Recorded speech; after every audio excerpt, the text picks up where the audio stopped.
Comment réduire ses dépenses? L'épidémie de coronavirus a eu un impact important sur pratiquement tous les aspects de notre vie, y compris les problèmes financiers. Certaines personnes ont perdu leur emploi, d'autres reçoivent un salaire inférieur. Cependant, quelle que soit la situation financière dans laquelle se trouve une personne et si la pandémie a gravement grevé son budget domestique, il vaut la peine de prendre soin de mettre de l'ordre dans vos finances. En outre, vous pouvez également réfléchir à la manière de réduire les dépenses mensuelles de votre ménage. Et il existe au moins plusieurs façons de le faire. La réduction des coûts n'est pas seulement un tas de conseils. Faites-en votre nouveau style de vie pendant un certain temps ou pour toujours, si vous l'aimez. Changez l'habitude de dépenser pour l'habitude d'épargner. Expérimentez le plaisir non pas d'achat irrationnel momentané, mais de la préservation et de l'augmentation systématique. Et ne considérez pas cela comme une petite épargne. Combien une telle bagatelle peut vous coûter? Je pense que vous l'avez déjà compris. Organisez vos finances. Cependant, il est nécessaire de mettre en place certaines habitudes. La première étape devrait être d'organiser vos finances. C'est-à-dire compter les économies, les revenus budgétaires mensuels et les dépenses régulières. Alors que les premiers et deuxièmes points ne devraient pas être un problème. Il peut être plus difficile d'estimer les dépenses mensuelles. Tout d'abord, vous devez énumérer de préférence tous les coûts fixes.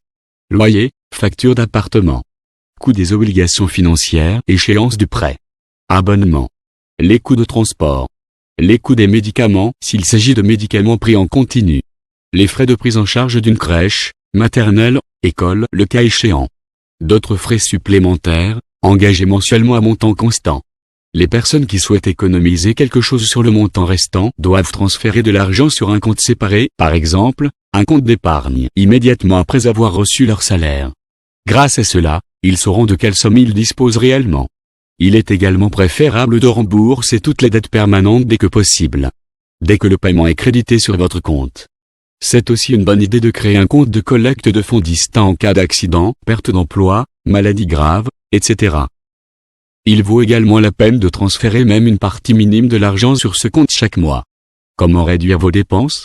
Tenir un registre de vos dépenses facilite la planification consciente de votre budget à long terme.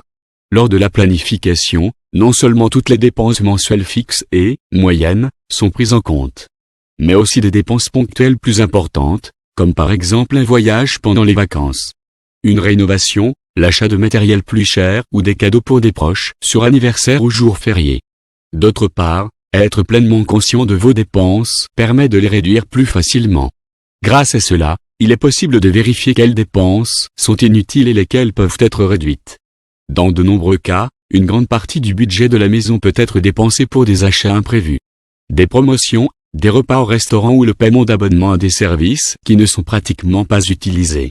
Lorsqu'il s'agit d'achats supplémentaires imprévus ou de plats à emporter, il vaut la peine de fixer une certaine limite qui ne sera pas dépassée. La deuxième étape, après avoir identifié les dépenses inutiles, consiste à examiner s'il est possible de réduire les coûts restants. Dans le cas des abonnements, il convient de vérifier, par exemple, s'il est possible de profiter d'une meilleure offre, par exemple, passer à un autre opérateur. De telles économies sur une base mensuelle peuvent ne pas être impressionnantes. Mais sur une base annuelle elles peuvent aider à financer une dépense ponctuelle plus importante. Prévoir votre budget pour réduire ces dépenses. Cela se fixe à la base grâce à vos factures et dépenses prévisionnelles du mois, ainsi vous serez en mesure de mieux les réduire. Et faire la soustraction de ce budget à votre salaire ou revenu mensuel. Après cette opération vous aurez le reste. Il est primordial de noter chaque dépense effectuée, car elle vous permettra d'avoir une vision sur vos dépenses au fur et à mesure que le mois passe et ainsi mieux les réduire. Avoir des objectifs. Pour des imprévus comme le remboursement de vos dettes, loisirs et autres, faites-le avec de l'argent au préalablement prévu dans vos dépenses, pour éviter d'empiéter sur votre programme. Cela vous aidera à éviter les dépenses inutiles. Évitez les dépenses moins importantes.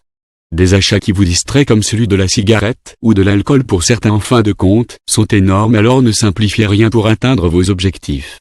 Essayez d'éviter au maximum de dépenser de l'argent sur des choses moins nécessaires, jusqu'à ce que vous puissiez vous permettre ce genre de dépenses. Enfin, le paiement de vos factures doit être la priorité absolue pour pouvoir réduire vos dépenses. Payez en espèces pour réduire ces dépenses. Compte tenu du fait que les cartes plastiques de crédit et de débit sont de plus en plus répandues dans notre pays, ce conseil devient de plus en plus pertinent. Dépenser de l'argent liquide est plus stressant. En conséquence, Vous dépensez 12 à 18% de moins. Prenez votre temps pour payer. Il est tout à fait possible d'utiliser un système de troc ou d'offrir une faveur pour un service. N'hésitez pas à acheter des articles d'occasion. Même les millionnaires n'hésitent pas à le faire. Marchandaire. Une petite remise sur le prix est toujours bénéfique pour le propriétaire d'entreprise. Et rappelez-vous, négocier avec un chauffeur de taxi pendant 3 minutes vous rapporte un bénéfice de 1 euro. Une fois par semaine, apportez le déjeuner à votre bureau au lieu de déjeuner dans un café. Économisez de l'argent sur le divertissement. Louez, achetez un DVD au lieu d'aller au cinéma. Et le popcorn, qui peut être cuit au four à micro-ondes, ne coûte que quelques euros. Lavez votre voiture une fois par mois.